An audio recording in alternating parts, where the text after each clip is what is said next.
السلام علیکم ورحمۃ اللہ۔ عورت کے لیے سب سے محفوظ جگہ اس کا گھر ہے۔ عورتوں کو گھروں پہ رہنا چاہیے، اللہ تعالیٰ نے یہ حکم بھی دیا ہے۔ فرمایا وَقَرْنَ فِي بُيُوتِكُنَّ وَلَا تَبَرَّجْنَ تَبَرُّجَ الْجَاهِلِيَّةِ الْأُولَىٰ، اور عورتوں اپنے گھروں میں ٹکی رہو اور قدیم جاہلیت کے اظہار زینت کی طرح زینت ظاہر نہ کرو۔ تو اس میں ایک تو گھروں میں رہنا چاہیے، کسی خاص کام کے لیے باہر جانا چاہیے، ضروری کام کے لیے، بلا مجبوری کے یا کسی غیر ضروری کام کے کسی غیر ضروری کام کے لیے باہر نہیں نکلنا چاہیے، کسی ضروری کام کے لیے باہر جا سکتی ہیں۔ دوسرا، بناؤ سنگار سے گریز کریں گی۔ میک اپ کر کے نکلنا، شوخ لباس پہن کر نکلنا، یہ عورتوں کا گھر سے نکلنے کے لیے عورتوں کے لیے حرام ہے۔ دوسرا کام ہے، ایک تو بناؤ سنگار صرف خاوند کے لیے کریں گی۔ کماری لڑکیاں جو شادی تقریبات پہ بناؤ سنگار کرتی ہیں اور تیز میک اپ کرتی ہیں، یہ بالکل ہی ناجائز اور حرام ہے۔ دوسرا کام ہے، خوشبو استعمال نہیں کر سکتی۔ ایک تو خوشبو بھی صرف خاوند کے لیے استعمال کرنی ہوتی ہے، دوسرا گھر سے نکلنے وقت مسجد میں بھی جانا ہو تو وہ خوشبو استعمال نہیں کر سکتی۔ اس کے بارے میں کچھ روایات ہیں اور بہت سخت روایات ہیں۔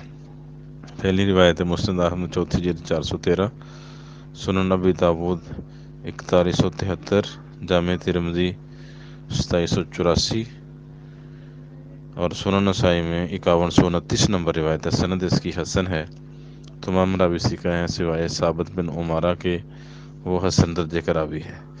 سیدنا ابو موسیٰ اشعری رضی اللہ تعالیٰ عنہ بیان کرتے ہیں کہ نبی صلی اللہ علیہ وسلم نے فرمایا ایما امرأۃ استعطرت فمرت علی قوم لا یجدوا ریحها فہی زانیۃ، جو بھی عورت خوشبو استعمال کرے اور مردوں کے قریب سے گزرے کہ وہ اس کی خوشبو پائیں تو وہ زانیہ ہے۔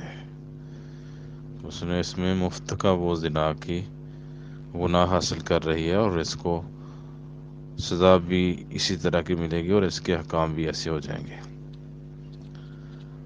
دوسری روایت میں ہے کہ اگر عورتوں نے مسجد کے لیے بھی جانا ہے تو وہ خوشبو استعمال نہیں کریں گی۔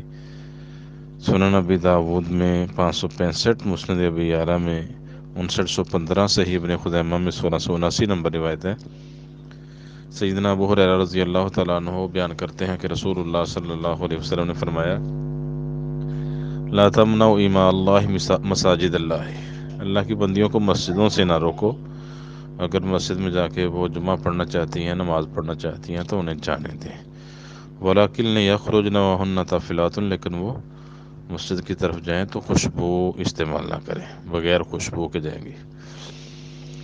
تیسری روایت ہے صحیح مسلم میں 473 نمبر روایت، اور ابو داود میں بھی یہ روایت ہے۔ اس میں سیدہ زینب عبداللہ بن مسعود کی زوجہ محترمہ بیان کرتی ہیں کہ رسول اللہ صلی اللہ علیہ وسلم نے ہم عورتوں سے کہا اذا شاہدت احداکن المسجد فلا تمس طیبا، جب تم میں سے کوئی عورت مسجد کے لیے روانہ ہو، مسجد میں حاضر ہو تو وہ خوشبو استعمال نہ کرے۔ چوتھی روایت ہے صحیح مسلم میں ہی 444 نمبر روایت، رسول اللہ صلی اللہ علیہ وسلم نے فرمایا ایما امرأۃ اصابت بخورا فلا تشہد معنا العشاء الاخرہ، جس عورت نے بخور خوشبو لگائی ہے، مردوں والی تیز خوشبو ہوتی ہے، لگا لی ہے کسی نے، تو وہ ہمارے ساتھ نماز عشاء میں حاضر نہ ہو، پس پابندی ہے، وہ گھر سے نہیں نکلے گی۔ اگلا مسئلہ جو یہاں پوچھا گیا ہے کہ اگر عورت خوشبو لگا کے جائے گی تو اس کی نماز قبول نہیں ہوتی جب تک وہ غسل جنابت نہ کر لے۔ تو غسل جنابت واقعی کرے گی، حقیقی طور پہ ہی ہے، یہ صرف وعید نہیں، کچھ شارحین لکھا ہے کہ یہ وعید کے لیے ہے، یا جتنے حصے پہ خوشبو لگی ہے اتنا حصہ دھو لے، اتنا کپڑا دھو لے، اتنا جسم دھو لے، غسل جنابت کرنا ضروری نہیں۔ لیکن حدیث کے الفاظ اور حضرت ابو ہریرہ رضی اللہ تعالیٰ عنہ کا فہم اس بات پہ دلالت کرتے ہیں کہ ایسی عورت کو غسل جنابت ہی کرنا چاہیے، تب اس کی نماز قبول ہوگی، ورنہ اس کی نماز قبول نہیں ہوگی۔ جو باہر نکلتی ہے گھر سے نماز کے لیے خوشبو لگا کے تو اس عورت کی نماز قبول نہیں ہوتی، تو نماز مسجد کے لیے نہیں جا سکتی نماز کے لیے خوشبو لگا کے، تو ویسے ہی سیر سپاٹے کے لیے یا تقریبات میں حاضری کے لیے یا دیگر فنکشنز میں شامل ہونے کے لیے اس کے لیے یہ حرمت بلا زیادہ ہو جاتی ہے۔ تو مسجد میں اگر کوئی عورت خوشبو لگا کے آئے تو اسے واپس جا کے غسل جنابت کرنا چاہیے۔ غسل جنابت کے بعد نماز پڑھے گی تو اس کی نماز قبول ہوتی ہے، ورنہ نماز قبول نہیں ہوتی۔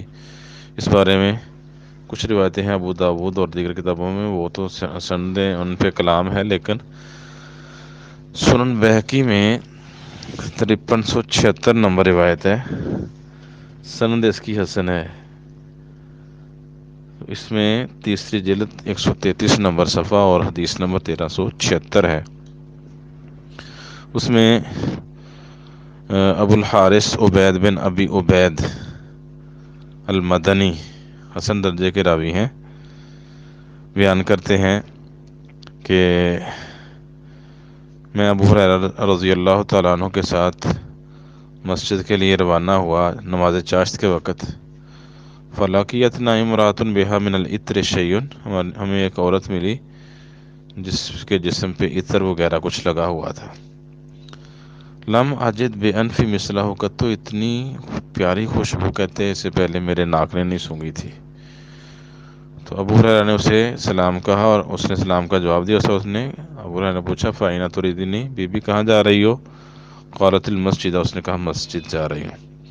قال فلأی شیء تطیبت بہذا الطیب، تو نے یہ خوشبو کس لیے لگائی ہے؟ کہا مسجد میں حاضر ہونے کے لیے۔ قسم اٹھوائی اس سے کہ قسم کھا کے یہ کہتی، اس نے کہا اللہ کی قسم میں نے اسی لیے لگائی ہے۔ تو اس کے بعد ابو ہریرہ نے کہا میرے محبوب ابو القاسم صلی اللہ علیہ وسلم نے مجھے بتایا انہ لا تقبل لامرأۃ صلاۃ تطیبت بطیب لغیر زوجہا، ایسی عورت کی نماز قبول نہیں ہوتی، کوئی نماز قبول نہیں ہوتی جو شوہر کے علاوہ کسی شوہر کے علاوہ کے لیے خوشبو لگائے، حتی تغتسل منہ غسلہ من الجنابت، جب تک وہ اس سے غسل جنابت نہیں کر لیتی تب تک اس کی نماز قبول نہیں ہوتی۔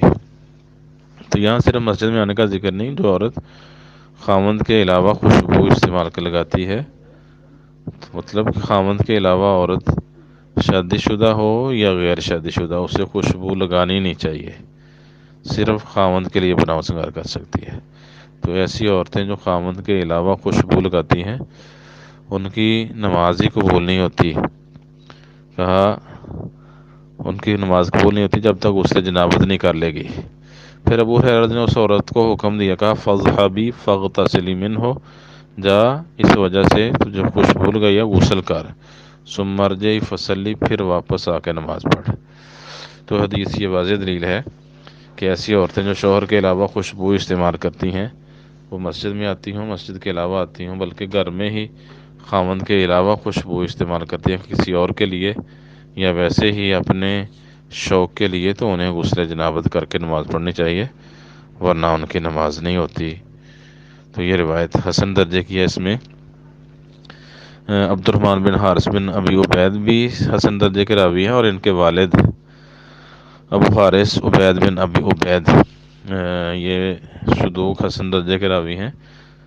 الجرح والتعدیل میں ابن ابی حاتم نے ان کو لا باس بھی کہا ہے، اور اجلی نے ان کو الثقات میں ثقہ قرار دیا ہے۔ السلام علیکم۔